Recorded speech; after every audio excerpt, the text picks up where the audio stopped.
Hello and welcome to the Wisepreneurs podcast.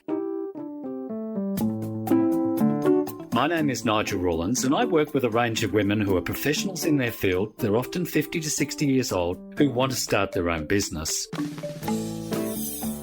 In this podcast, I'll be interviewing a range of guests who will be able to tell you how they've done it themselves, and others who will give you hints and ideas and tips and maybe the confidence you need to go out and start your own business. This will be my second episode focusing on LinkedIn, a crucial platform for networking, job hunting, and showcasing professional skills to a global audience of over 1 billion users. We're joined by Tracy Enos, a veteran LinkedIn strategist whose personal journey is as fascinating as her professional acumen. Tracy's path has taken her from the technological centres of California to the vibrant heart of Kansas City. Having braved the roller coaster of corporate America and overcoming the challenges of being a single mum, she has risen to be a prominent figure in LinkedIn marketing. Tracy has dedicated herself to mastering LinkedIn, and she's here to share her invaluable insights with us. Let's learn how to harness the power of LinkedIn effectively from a true expert in the field. Hi, Tracy. Welcome to the Wisepreneurs podcast. Can you tell us where you are and something about yourself for my listeners? Yes. Hi, Nigel. Thanks for having me today. Well, I'm located in the States, right smack in the middle in Kansas City, Missouri. And tell me a little bit about me. Well, I have lots and lots of stories, but the most fun one is I didn't grow up in Kansas City. I grew up in San Jose, California, back in the 80s. So I'm aging myself now for your listeners. But I grew up in San Jose, which is the Bay Area of Silicon Valley. So way back in tech. But I didn't like growing up there because when I grew up in San Jose, we had farms, like city limits. Like my next door neighbors had horses and they had a big old barn. And by the time I was a senior in high school, that became a concrete jungle. They took away all the orchards. They put up strip malls and movie theaters, and it was just all concrete. And I lived up in the foothills, beautiful as it was up there. You could just see the haze over the city, from up where we were. So I went in the military for a short stint and I never looked back. I have not gone back to California, and I found my groove here in Kansas City and I love it. And we even have big tech. It's one of the top 10 cities for new tech. So I really love that. So I'm kind of in the thick of it, as you could say. But back in the day, I lost 2 jobs in 4 years. Corporate America laid me off twice. I have a mortgage and real estate background. And then the second job, I got laid off from a nutrition company out of California. And they blew through investor money in a matter of 3 months, and they laid off the whole workforce out in the field. And I was one of those folks. So I didn't know what I was going to do. So I started playing in LinkedIn. Actually, I started playing in LinkedIn ever since 2009, just here and there. Nobody knew. I don't think a lot of people still know how to use LinkedIn. Okay, I'm here. Now what? Right? And that was me back from 2009 to 2011. And, I purchased myself a course. I don't know if anybody out there has purchased themselves a how-to course, like a do-it-yourself marketing course or something like that. Well, my very first LinkedIn course was called Linked Influence. And some of you might know the gentleman by the name of Lewis Howes. And I spent a whole $97 on this thing. And that really is what got me started. So while I was working that nutrition for the nutrition company, while everybody went out partying, because we did a lot of traveling, I stayed back in my hotel room and I was in the trenches playing in LinkedIn. And that's what I did. So I kind of learned by doing. And eventually when I got laid off, I thought about starting a gig, and I was kind of doing some gig work, mostly on Facebook, helping people with their background banners and graphics and stuff. And I knew that eventually I wanted to work for myself. I always had this entrepreneurial spirit, especially being in real estate. So I decided after I got laid off the second time, it was time to start my own business. I really didn't have a choice. It was a single mom. I had 2 young boys in elementary school. It was time to go. It was go time. It was now or never. And on the advice of my sister, who was a very successful self-made artist. She worked for a big advertising firm in San Francisco, but because she didn't have the piece of paper, the college degree, she wasn't getting promoted. So she left the advertising firm and started her own freelance graphics company and made more money doing that than she ever did working for the, corporate America. And then eventually she started painting and sold her paintings all over the world, even had her own gallery in San Jose. So I took the advice from her. She sat me down before she passed away. She had brain cancer. And she gave me these dog tags that said impossible, but with an apostrophe after I am. So it was I'm possible. Those were her dog tags. And then she gave those to me and she says, you just need to do it. Start your own marketing agency. You have the skill. Just do it. And it was because of those words, her last words to me. That's what I did. Now, I did not start off doing LinkedIn, although I loved it. I don't know if anybody, any of your listeners have gone to or still do go to networking events, like Chamber of Commerce meetings, BNI meetings. Now it's even Zoom networking meetings and stuff. I wasn't getting any clients in my own backyard. And back then, like my prices were like $300, really cheap. No one would hire me. And so I took to LinkedIn and I started finding my clients in LinkedIn. And by networking on LinkedIn and building relationships and trust in LinkedIn, and eventually those clients were turning around and going, how are you doing this? Can you do it for us? Or can you teach us how to do it?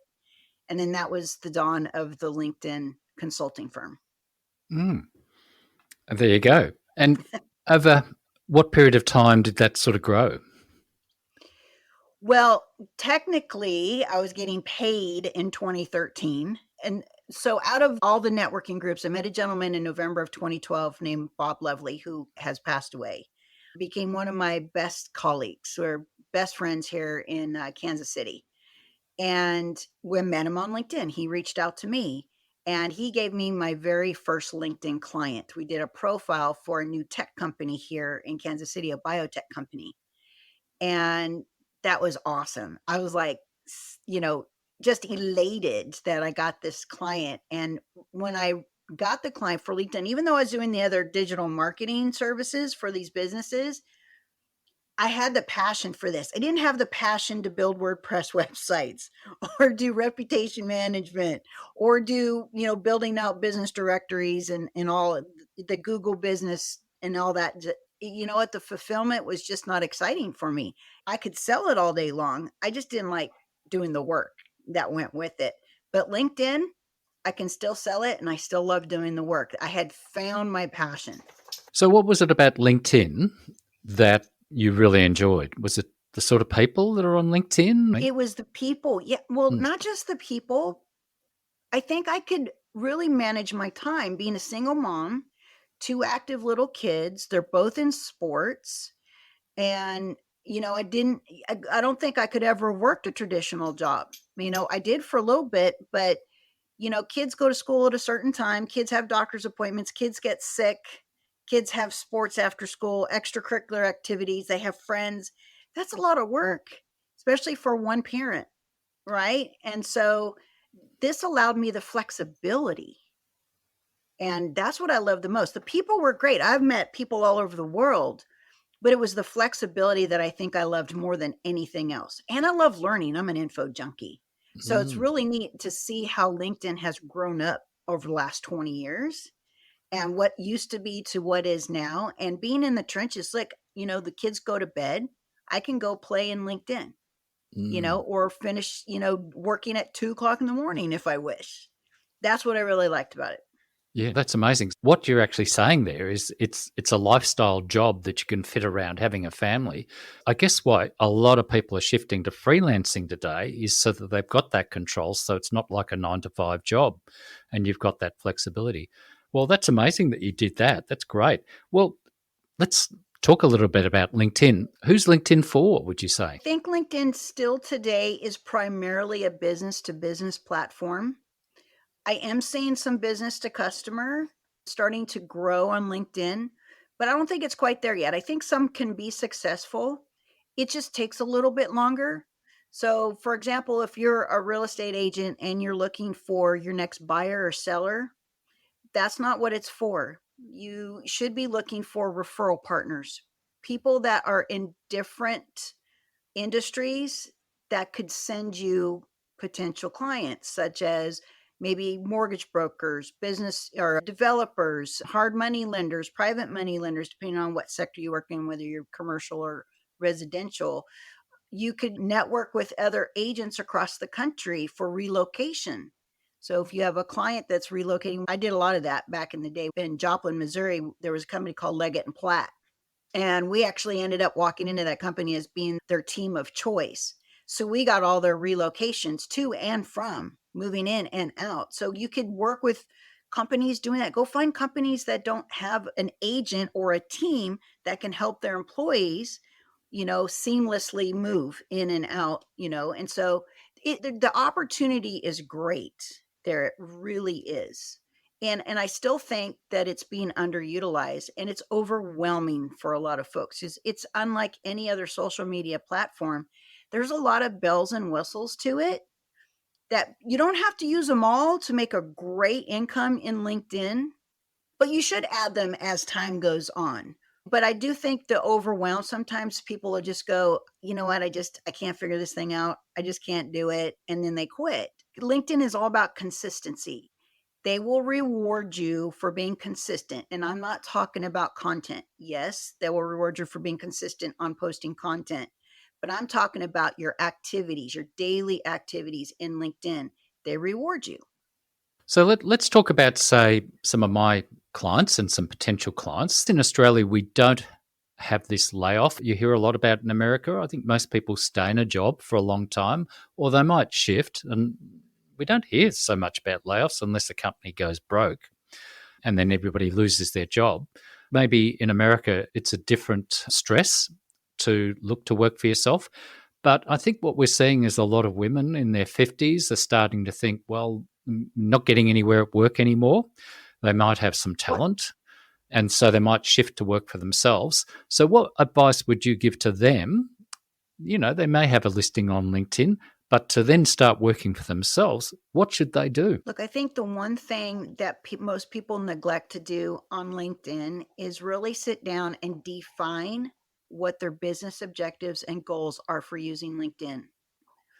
We don't want to just get on LinkedIn and go, okay, I'm here, now what? And then just do, activities that are sporadic. We want to have a plan, right?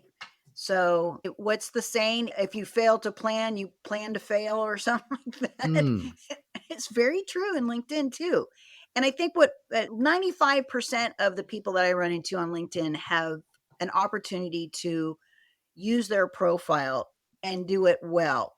Once you've sat down and defined out what your business goals and objectives are, because if you don't define who you're going to connect with, how you're going to build a relationship, what's the end result of that, and what time frame do you want that to happen?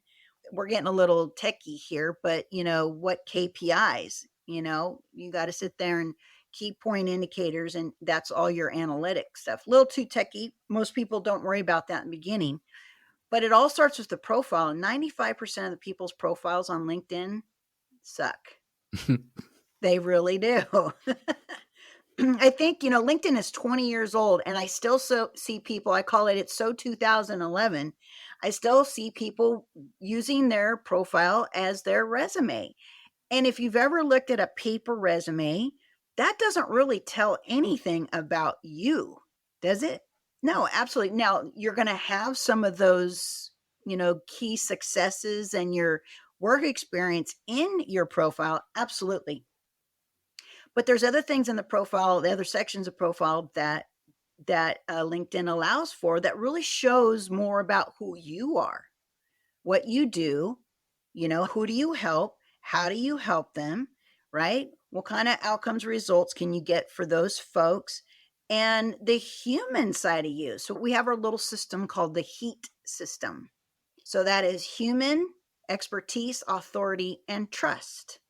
And this is just the 21st century version of cold calling, right? Instead of getting on a phone and trying to get past the gatekeeper and get them on the phone, you're using LinkedIn to reach out to those people one-to-one. You're not reaching out to the secretary or to whoever answers the phone. You are reaching out with that decision maker, right?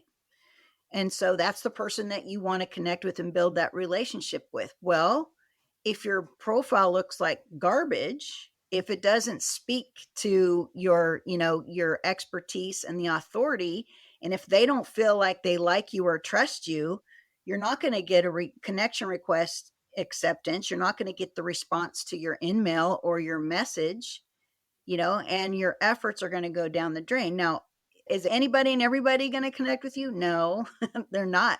But you're going to improve your chances by filling out that profile in a way that it speaks to your ideal audience. But people don't take the time to do this. They will spend 20, 30 minutes and then just fill out some of the, I would say, the key sections, but forget about the rest. Oh, I hear these people now saying, oh, nobody reads the profile. I can tell you how many instances on more than my 2 hands and 2 feet, how many times that my clients and myself, when somebody goes and reads something in your profile and then they send you a message and go, oh, wow, I didn't realize that you were in the military. Well, if I hadn't put that in the profile or exactly what I did in the military, they like you already, right? Mm. That's a warm lead. That is not a cold lead anymore, Mm. right? That's going to be a warm conversation. I think I do the opposite of that. I try and connect with people who I find interesting, like the authors of the books I read, and academics who might be studying an area that I'm interested in, want to find out a bit more. I'm probably not as That's transactional. okay. That's your objective for Yeah. using LinkedIn, Mm. right? But I'd say for the audience, that your listeners here that maybe are transitioning out of maybe a high executive position and maybe moving into the freelance or creating their own small company, it's important to figure out why you want to go connect with this person, Yeah. right? No. I see you, Nigel, you're probably connecting with folks that you could possibly interview, Yes, I do right? generally. That's your business objective, right? Yeah. Oh, it seems to be becoming that. I just thought I'd see what happens this year. That's why I'm writing a couple of articles a week. It's just basically me putting my ideas down on paper and trying to find my writer's voice. I set myself a goal of writing 2 articles a week, and I'm just doing that. I have no idea where that's going to go, but I'm interested to see what response I get and see which articles people might respond to. I first started on LinkedIn. I connected with anybody and everybody, not just US, like all over the world. That got me in trouble. I got suspended from LinkedIn in 2012, in June of 2012. That was back when LinkedIn would send you an email and go, you're being suspended for 5 days, and here's why. They don't do that anymore. You get the 404 screen that says, hey, guess what? You're Mm. suspended. We think there's some strange activity going on, and so we're going to suspend you for a few days. And then 3 times you're out. But I didn't even figure out who I wanted to. I mean, it was an anybody and everybody. It was a spray and pray type of campaign. Real estate marketing and marketing on LinkedIn to other business owners is very different. I think the strategies are the same. I just didn't know how to speak to them or understand their problems or understand their deepest desires. And I had to figure out who I really wanted to help. And I've worked with the gamut. I've worked with hundreds of industries, from the solo entrepreneur to the $50 million SaaS company. So Fortune 50 company. And I found my sweet spot. But it took me a minute to figure that out. That's why I can give advice, because I was the spray and pray. It takes time, doesn't it? And I It guess does. that's what expertise means, is the more you do this, the more patterns you see and the better knowledge that you gain from that. All right, well, let's go a little bit more then. When you say interacting, that LinkedIn rewards you, like, for example, I put my 2 articles religiously every Wednesday, every Friday. But you're saying it's other stuff as well that LinkedIn rewards you for. So what's that stuff? So LinkedIn has a little system called the Social Selling Index. And I'm not sure if you've ever seen yours. And there's 4 different things there that will tell you how well you're doing in LinkedIn. And they're going to give you from a 0 to a 100. Never seen a 100. Best I've ever gotten was like 92. Hmm. But that's only because I was doing a lot of content way back in the day, when content was a little easier than it is today. But they reward your activities. They log everything that you do, from how many connection requests you're sending out to how many are accepting those, how many conversations you're having in the inbox, and how many people are responding to those. obviously the content, and how are you building business? How many connection requests, again, like I just said, and how many are accepting? And then not just that, but how many of those new connections that you're actually having conversations with? So they're going to see your activity, and they're also going to look at your, not just you posting content, but are you engaging with other people's content in the news feed? And so with those 4 items, that's how they determine your score. Now, I used to think it was hogwash, but now that I see that my score has gone down because I'm not consistent with my content, so I'm back like in the 78, 80 kind of fluctuate kind of in there. I'm in LinkedIn every day. So I'm having those conversations, but I'm not doing the engaging and posting of the content that they really want to do. So they drop my score. So Wow. I'm still 1% in my whole network, though. I got a pretty sizable network. So, Well, that's what I noticed. Some people have got lots of followers and lots of connections. And I'll be honest, I was very careful about accepting connections because sometimes I accept them and then I've got a thing in the inbox straight away saying, oh, buy this, or do you want 50 new clients or something like that? oh, I get that every day. Every day. It is annoying. And because there's a feature called InMail, Mm, and there's 2 types of InMail. There's sponsored InMail, which goes through the ad platform through a company page. And then there's an InMail for people who are using a tool that LinkedIn has called Sales Navigator, sorry. And you can find people with open profiles, which is back in your privacy settings.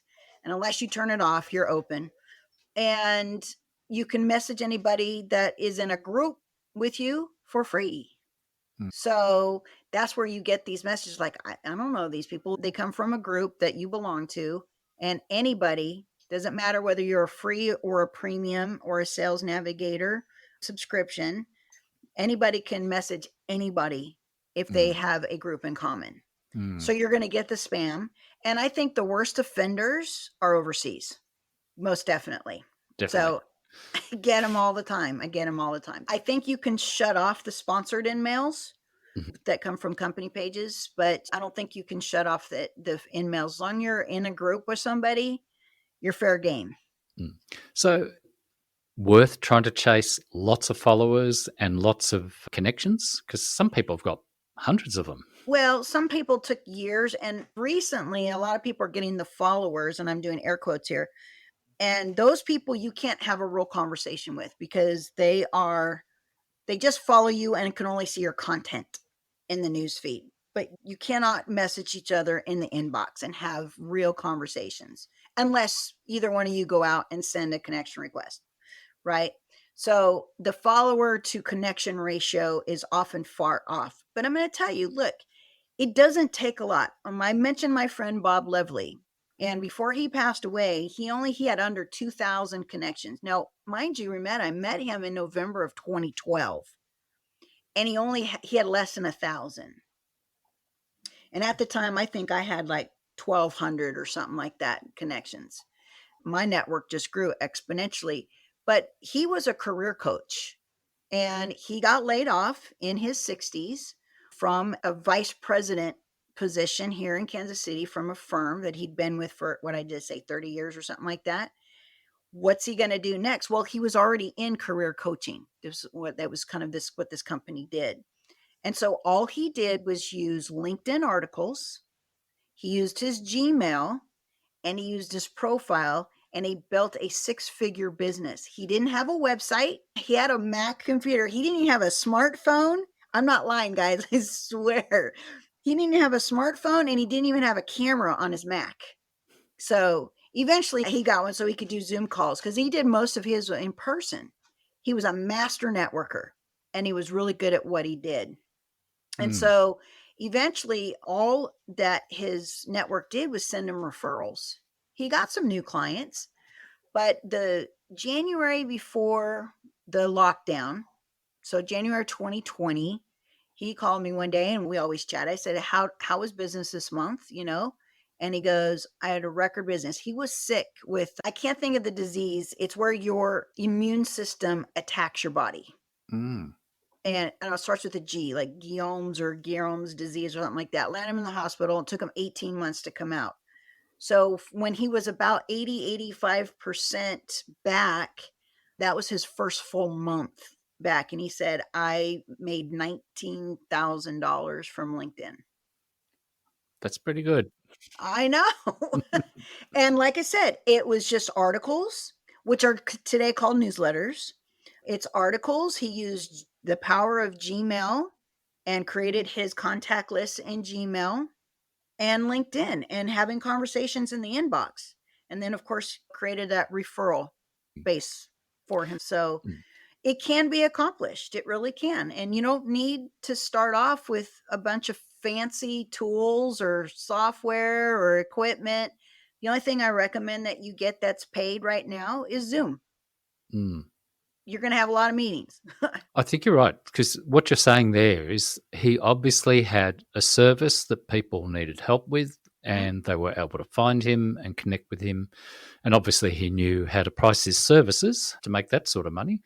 And it's interesting what you're saying there is you don't need a whole lot of digital technology, especially websites like my business in the past, and it still is a bit. I've built 50 WordPress websites and now I'm building a range of other ones, and I still do that, and I manage 18 websites. But LinkedIn is showing up in search results, often ahead of websites now. So that's an interesting thing that's happening. Nigel, it's so funny that you mentioned that, because I have a gentleman we're conversing in my inbox, and he just out of the blue sent me a connection request and said, I would like your advice on something. And it was about how his messaging, he had like 18,000 connections, and he wanted to message the HR professionals in his first degree connections. And I'm nice. Normally I charge people for that, but that was fine. And he goes, oh, by the way, I found you in Google search for LinkedIn marketing expert. And my profile showed up. Wow. So Google does index your profile. It will index your articles, and it will index your posts. A couple years ago, I had a post that a young lady found in Google. Now, I don't see the posts as much anymore, but the articles definitely will. So make sure your articles are keyword rich. I had an article called LinkedIn Productivity Hacks, and it was about Evernote and LinkedIn. They used to sync at one point. And my article was indexed on page 1 for a year and a half. And the first several months, my article was above Richard Branson. I was like, yes, I have a screenshot of it somewhere because my computer crashed. I think I recovered it, but it was amazing. I'm like, I'm above Richard Branson. This is awesome. That was an interesting thing, because I've been putting my articles onto LinkedIn, then I put them into my website. And because I look into SEO and all that stuff as well for my clients and do a lot of writing, I've suddenly realized, well, if LinkedIn articles are being put on Google and I'm putting the similar article, though I'm changing them now, on my website, are they cross-interfering, or are they just not getting indexed on Google because they're doubled up? And that's an interesting issue too. So that's a little SEO trick that, by the way, as we're doing this interview, it currently works. Your LinkedIn articles is not considered duplicate content by LinkedIn if it's also on your website. I say best practice, though, is to do a hyperlink that refers back to where the original article lives. And vice versa. You could try to do like a little blog post and say, oh, here's a little snippet of the article, but here's where the original article lives on LinkedIn. So now you'll have some backlinks that'll go back and forth, and try doing that. But I think you have to go into either another browser or incognito in order to see if that is actually working for you. But they don't ding you for the same article on LinkedIn. LinkedIn is considered an authority site with Google. No, I've been changing the article that I put on the website now. I changed the URL, and I do a lot more work on the SEO there. So, but then again, the areas I'm writing in are probably not highly searched for, because it's about knowledge management and freelance consulting and stuff like that. They're not heavily searched for at this stage. But I do think that the freelance is a revolution, and I think there's a couple of people out there that are really supporting it. Matthew Matola, he's really, really quite big, and there's quite a few other people now on LinkedIn who are promoting it. So It's definitely a growing trend. Well, what are some of the other trends that you're seeing on LinkedIn now? Well, I'm seeing some, like I said, the bad actors, and they're using LinkedIn Sales Navigator software to spray and pray, like we talked about. And that's unfortunate. So, what I'm seeing now is a big reduction in responses in the inbox because this is happening. And so, how we're combating it is we're trying to do pattern interrupts. So, you want to stand out in the inbox. So, a lot of people are using automation software to send out the connection requests and then follow up with, strategic messaging, much like your Constant Contact or a MailChimp kind of would do those automated messages.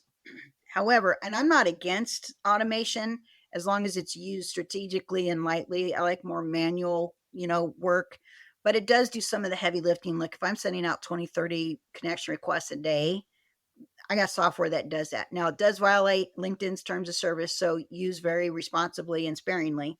However, I like to get back in and do a manual follow-up message once they reply to me. Right now, you have some of the software that will actually track that now, when way back in the day it didn't. And so you would look really silly if you sent a follow-up message after your software already did it. And if it didn't relate to what their message was, because some people, the minute they can connect with you, will message you, right? And you don't want to have a follow-up message that doesn't follow that, to respond to that. So you just kind of lose opportunity for doing that. So we like to get in there and do something different. And I don't mean just set up a GIF or anything like that. You can use your mobile phone and do either a quick video, and you can't do it on desktop or laptop, but you can do it on your mobile, a quick video saying hello and introducing yourself, or you could do an audio if you wish to do that. Or AI can come into play and do this. And there's a really cool tool that I'm starting to play with called BHuman. And what it does, it's the letter B, human.ai. And what it does, it allows you to go in, and it actually connects with LinkedIn, your inbox too. It allows you to go in and you can create one video for anybody, right? And then it will take your voice, and then you just type in the name of each person and it will send it out to them. So it'll look like it's more of a personalized video than you're just sending out general blanket videos.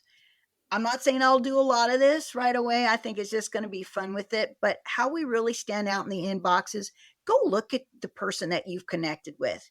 Go look at their profile. If they got something on their website, if they have a website, go look at their other social.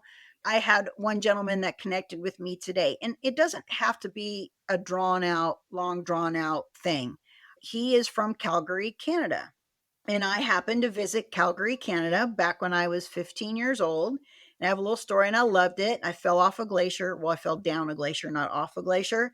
But I went to go see the Calgary Stampede. Oh, the chuck wagon races were amazing, and watch the hot air balloon race stuff. So I could start with a conversation like that. Hey, I love the fact that you live in Calgary. I was there when I was 15, and both my kids in sixth grade got an A+ because they did a report on A to Z of Calgary. That's starting a conversation. I didn't make it about me selling anything to him, because people aren't dumb in LinkedIn. They know that you have an agenda. Why are you reaching out to them, right? They know at some point you're going to have an ask, whatever that looks like for you. Come to my, webinar, go get my free checklist, get on a meeting with me kind of thing. They know eventually that's coming, right? Just stand out, just do something different, and you're going to improve your chances of getting a response. And then you can lead into those open-ended questions that leads into whatever that ask is for you. And then you're more than likely to get a yes. Let's go ahead and do that. That's a really nice way of putting it, because, some of them are just straight out, buy this, or do you want to get this? There's no relationship. No, I've been on there since 2009, and I'm still seeing the spray and pray method. Now, I've done the spray and pray method, and I still do, but it's an advanced strategy, and it's something I just mentioned with the groups and using Sales Navigator. But that's another conversation for another day. It is effective, but if you want to blow through a lot of messages, You could do 40 of them a day, right? So that's one thing I would like to ask you about. I'm a professional member, so I pay, I think, $60 US a month or something like that. Do you need to pay for the extra? And what are the benefits? Sales Navigator is a relationship and prospecting tool. Mm-hmm. It's fantastic. I've been a member, or I've been using it since 2013. So I'm grandfathered in at the old price. As long as I don't get rid of it then, but it's about $100 a month. And for the core version or the pro version, which would be most probably freelancers who don't have like a team of 10 or more, it's perfect for. And we use it for organization. We use it for creating lead lists. You can put notes in there. You can do deep research if you're looking for certain accounts like companies and you're looking for the decision makers. They have account maps, relationship maps in there. They have insights. They have all sorts of things that could break the ice with people. And LinkedIn tells you, hey, this company just got awarded VC money or something like that. You could go in there and say, hey, Joe, and if he was the CFO, and that's who you're trying to target is CFOs of certain size companies, just saw that your company was awarded blah, blah, blah money from whatever. Congratulations. What do you plan on using it for? And that's an open-ended question. Just leave it like that. That's really about targeting if you want to bring in a lot of clients. But if you only need one or two, well, for some people, they can only handle so many clients a year. Then look, the free version, unfortunately, you're going to lose some features. For example, you can see the only 5 people in the last 90 days that have viewed your profile. Mm-hmm. Whereas if you're Business Premium or Sales Navigator, you get 365 days of everybody. Because I'm telling you, there's gold in who's viewed your profile. Okay. And there's gold in there. I just got a client from there. I look at mine and it's obviously the people who are trying to target me for selling stuff. So I don't always see a lot of people looking at me. Sometimes I do. So what if somebody does view you, what do you do with it? If they fit my customer profile, then I'll go in, I'll reach out and send a connection request that says, hey, I'm not going to be creepy and go, I just saw that you checked out my profile. Be a little less creepy there, but use your personality. Been seeing you around LinkedIn, thought it might be great to connect. That's a good idea. And start that conversation there. It could be a potential referral partner. I still work in the real estate side of things. I have a partner that does private lending and he works with multi-millions of dollars. And so I still connect with those people because I make introductions to him. And so I'm not just connecting with business owners and freelancers and coaches and consultants and stuff. I'm also connecting with real estate developers, investors, and such so that I can make introductions and build out networks that way because I have an investing business on the side as well. Those I don't even use Sales Navigator for. I just strictly go into my real estate groups and I see somebody that has an ask. I go introduce myself. I sent him a connection request and I said, hey, I've got this amazing introduction for you. And he was a client of mine. So I don't even say he's my partner. I said, he's my client and he's 40 years in the investing and private lending business. I would love to make an introduction. Here's his profile. And I do the profile link in there and they come back. And he right now has, I don't know, over $600 million in the hopper just because of that. And I'm not using fancy Sales Navigator for that. I'm just clearly making the introduction. Once they say yes, I send them a connection request and then I get their email address and I make the professional introduction that way off of LinkedIn. So you're being helpful. Correct. Yes. So groups. Groups are garbage. They're not like Facebook groups. There's low functionality, low features. They have thousands and thousands of people, but you want to know what? Groups are great if it's a group where your ideal client's there. And then I use the filters in Sales Navigator for Business Premium and the free people use to filter out and find the right people. Okay, so you're saying there's a technical use of the filters if you're paying for the professional versions. In your groups. So rather than just looking at the group as a mess of people. It would be a mess of people unless you knew that person's name. Good luck, especially if there's thousands and thousands of people in that group. So there's an awful lot to learn about LinkedIn. So tell us, what do people do? They find you, you're a LinkedIn expert. They connect with you. What do they want? Same thing they want from you. Mm-hmm. Buy my thing. Mm-hmm. Now, I do have some who, I mean, genuinely want to build a relationship and hang out, whatever. And they could be an ideal client, but maybe they're not ready. Mm-hmm. Most of the time, they're trying to sell me something. And a lot of times, they're my ideal customer, but I'm not going to sell them right now. If they're strictly selling me something right away, Mm-hmm. I want them to see some of my activity. So what I do is I give them an offer. I give them something for free. Hey, Okay. look, this is what I do. Here is what I give to my paying clients to get them started and really utilizing LinkedIn. And it starts with your profile. Mm. And I've converted some of those people into paying clients. And a lot of those people will probably end up, because now I have all their information. It's an ask campaign. Hey, would you like it? Mm-hmm. Okay, yeah, I'd like it. Well, give me your best email and I will go ahead and send it to you off of LinkedIn from my personal email address. So Mm-hmm. that it's not coming from Constant Contact or MailChimp, which, by the way, you can't put people in there because it does not follow the GDPR and you'll get flagged for it and possibly get your account shut down for spam. So, Mm-hmm. folks, don't download your list of LinkedIn connections and upload them into Constant Contact or MailChimp. I still get those all the time. And it does happen. So I just ask them, hey, do you want it? Yes. If you don't, no worries. I don't care. There's a billion people on LinkedIn. Yep. I don't need to work with a billion people. One of my clients might say, look, I need some expert advice on LinkedIn, and I send them to you. What would you do with them? It starts with a conversation. I always do a 20 to 30-minute call. I look at their profile and then I ask them questions about them, not about what I have to offer, about them. I ask them about their business, what their goals and are for using LinkedIn, what their objectives are, why are they there, who are they trying to target, what kind of assets do they have, what are they trying to sell, what's the cost of it. I ask them a lot of questions. Any marketing person would do is ask them a lot of questions. And then I go, look, here's some areas I think you can improve. At least it's starting with the profile because that's just phase one. And I might prescribe them more than one phase. Like phase one, look, we got to get your branding, your company page, and your profile on point because you're going to be losing opportunity if you don't look the part and if your messaging is off from your profile. You can't sell somebody real estate services if your profile says financial services and doesn't say anything about real estate services, right? So you have to look the part there as well. And you got to have that likability. Second part is, all right, now the profile's done. What do we do next? And then we create a plan for them. And it's usually, we call it our basic marketing plan, which is a direct outreach campaign.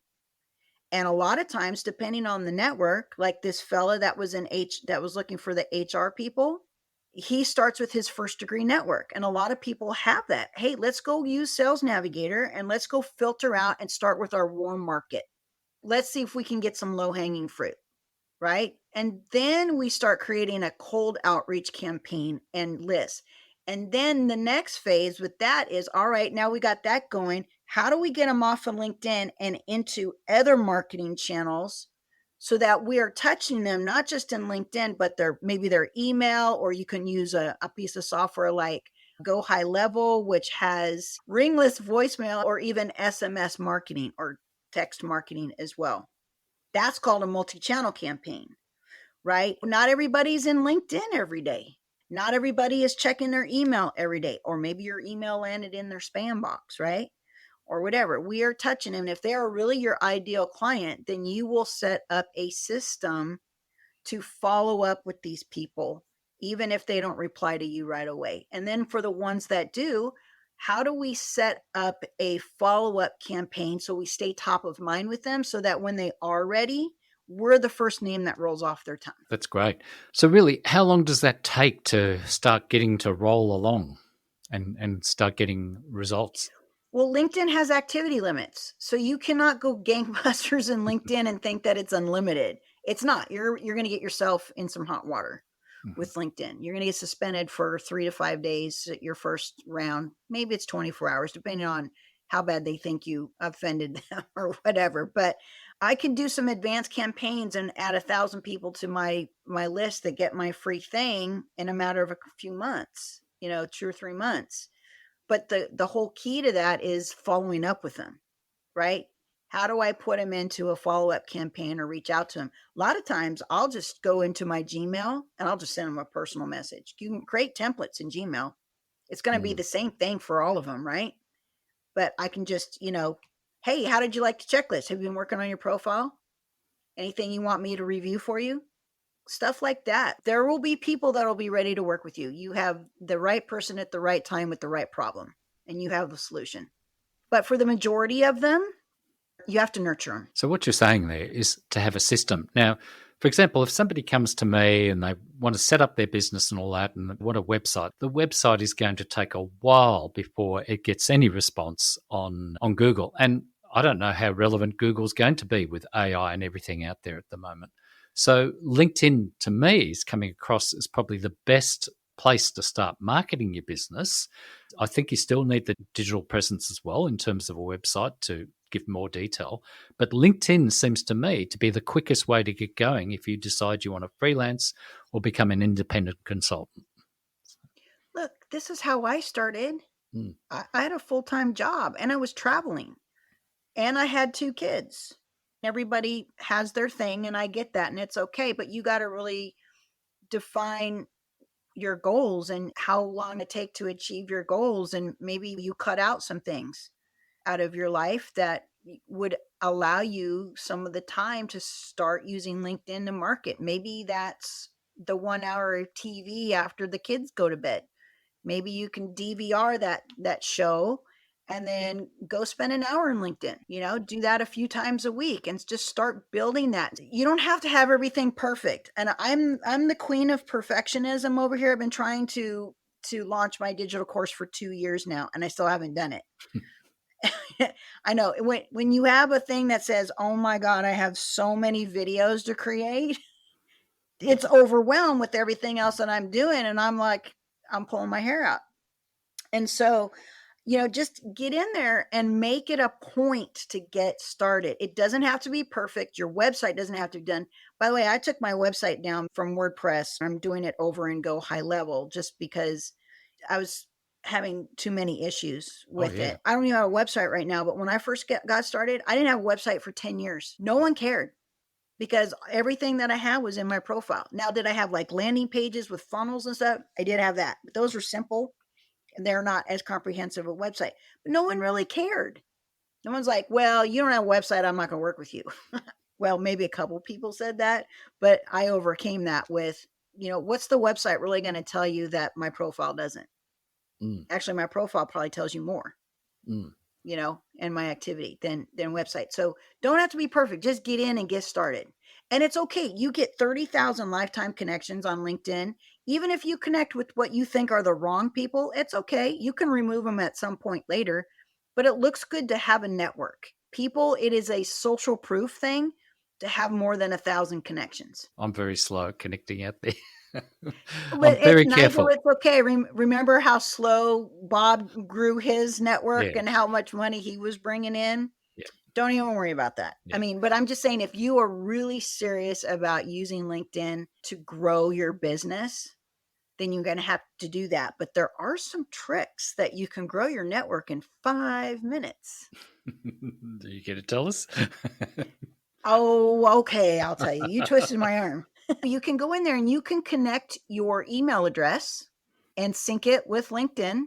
Just go to the Manage My Network tab on the top of the menu, and on the left-hand side, there'll be a little link down there that you can connect your email address. And then once you give the permissions for that, then LinkedIn will go ahead, it'll pull everybody in, and then you can pick and choose who you want LinkedIn to send the invitation to. Now, you don't get an opportunity to add a personal note, but that's okay. These people will probably already know you anyway. And so they'll send it out on your behalf. And here's the good news with this. You're not subject to the 100 invites a week limit for doing that.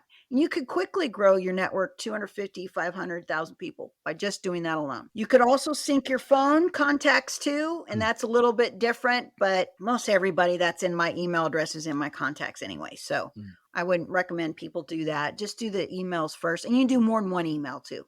And what about on the mailing lists? If you've got 50 emails on the mailing list, can you add those too? You can invite people by email in LinkedIn, and it's one at a time. You used to upload like a spreadsheet, but people were abusing it, so they stopped that.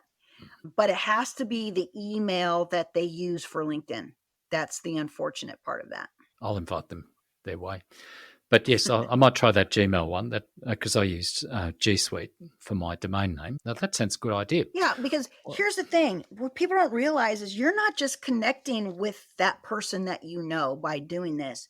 You now have access to their network. So that is your second and third degree connections from there. So that grows out your network. So if you were ever to use Sales Navigator, it expands out your opportunity of finding the right people and more people to work with. So don't just think of it as, well, they're not the right person for my business, but you also never know who they know, right? If you start getting active in LinkedIn and they start seeing your activity, they're going to go, oh yeah. Oh, I know a girl, her name's Tracy. I think she can help you with that. And that's how it rolls. It's a referral base. I can't tell you how many times I've sent over introductions and referrals. And I don't work with these people and probably never will work with these people. But I'm like, I have somebody in mind for you. Can I make the introduction? Like I'm in a couple networking groups that actually one of them is a paid group. And there was this guy that did e-commerce. And one of my clients actually uses Klaviyo and does the email marketing for e-commerce brands. And he probably would have never met this guy at all. And I said, hey, I messaged him. I said, you have a guy that does the email marketing for your clients? And he goes, no, in fact, we don't have that. I said, I do. Would you like an introduction? And this guy that in my networking group is never going to be my client. And it happens all the time. Let's be helpful. It is. Well, and look, what goes around comes around, right? Often people will reciprocate and they remember, especially if you make somebody look like the hero. Yeah. Right? No, that's fantastic. And that shows your experience and the time that you've spent. And it seems to just come natural to you from the way you're explaining it. When you've been in the trenches since 2011, I guess. That's you just kind of learn along the way. I tell people I have a master's degree in LinkedIn. That's deep knowledge. So where should people start if they want to start learning about LinkedIn? Why don't you, first of all, go ahead and find me on LinkedIn. I am Tracy Enos, spelled last name Enos. Tracy spelled the right way, Tracy. I giggle with other girls named Tracy, and we always talk about who has the best spelling. So, and then I'm the girl with the purple background in there. And so we start there. Send me a connection request and let me know that you heard me on Nigel's show. That'd be awesome. And then why don't we send them to that free profile checklist? Because I've been touting that's where we got to start, right? Yes. And you can go to theultimateprofilechecklist.com. And Nigel, by the way, I'm going to give him a copy of my 2018 best-selling book, which most of it is out of date, but it's in a PDF. And the whole first chapter is all about your profile. That'll be really, really good. I will put all these in the show notes. All right. So at this point, is there something else that you'd like to mention that we need to think about or anything about LinkedIn? I am on the LinkedIn advisory team. While I can't share a lot of stuff because I've been on the team since 2013, there's only like 1,400 of us or so worldwide, give or take a little bit, because Bob was on the team too. I talk about Bob a lot. I miss him greatly. He was one of my best connections on LinkedIn. I mean, he truly was the connector, and he was just great. Anyway, so I will say this: if you are really serious about using LinkedIn for your business, you have to use Sales Navigator. LinkedIn is really diving into the AI as well. I don't know if anybody has seen this, but like today I just posted or scheduled an article for one of my clients, and I did a short description, and because it'll post tomorrow morning, and I just pressed the regenerate with AI button. It was kind of garbagey. I had to clean it up a little bit. I had to start with some of my own types. All I did was just copy and paste a little bit of what was in the article and put it in there to see what I would get. You don't have to use ChatGPT or Bard or Claude or one of those other ones. Now, if you want to, I think they have a better output. I think LinkedIn's needs some work, and it may be built on the ChatGPT 3.5. But try using AI. The one thing I'm going to recommend is don't use it for your profile. It's not really good. Trust me, it's not. You're going to want my profile checklist. But if you're really going to be serious about using LinkedIn for building your business or your sales team or your marketing team, you're going to want to use Sales Navigator. And there's going to be some more AI enhancements, like it's called Auto IQ or something like that. It's coming. It's in beta right now, that I can tell you about because they announced it. So there's going to be some great enhancements with that. And what LinkedIn is really trying to do is help you build those relationships and land more business. Wow. So really what you're saying is, no matter what your business, you probably should be on Sales Navigator to expand your network so you've got more opportunities to reach out to clients. Even though you might get an awful lot of people on your list, they might not all be clients, but they may refer you, or you may be able to reach out to them. So I didn't think about that, is the expanding nature of all that. So it could be worth it, rather than spending too much, like on somebody like me to build a website, to spend money looking after their business. If I'm altruistic, that's probably the better way to go. Spend that money, spend a year, get good advice. And that sounds to me is probably damn good advice. So yes. It is. All right. And I'm going to just let you all know you're not going to be able to get away from AI. It's here to stay. Oh, definitely. Yeah. I use it multiple times a day and it's getting better and better. But I use the paid versions. People have got to play with it to learn how to use it and to see where it fits in. And I think the best description of AI is to use it as an assistant. Correct. It's quite a handy one. Just amazed how good it's getting. Though, like you said, you have to spend a lot of time editing and cleaning it up because it uses all sorts of flowery language that sounds stupid to me. Or it'll just put in gobbledygook that's hard to understand. It can do that. All right. Well, Tracy, I think we've probably come to a good conclusion here. You've made an offer, which is really good. So I'll put that in the show notes and promote that. So thank you very much for coming on my podcast. Again, thanks for having me. I'm looking forward to continuing to provide you with engaging and informative episodes to help you level up in your entrepreneurial journey. Thank you for joining me on the Wisepreneurs podcast.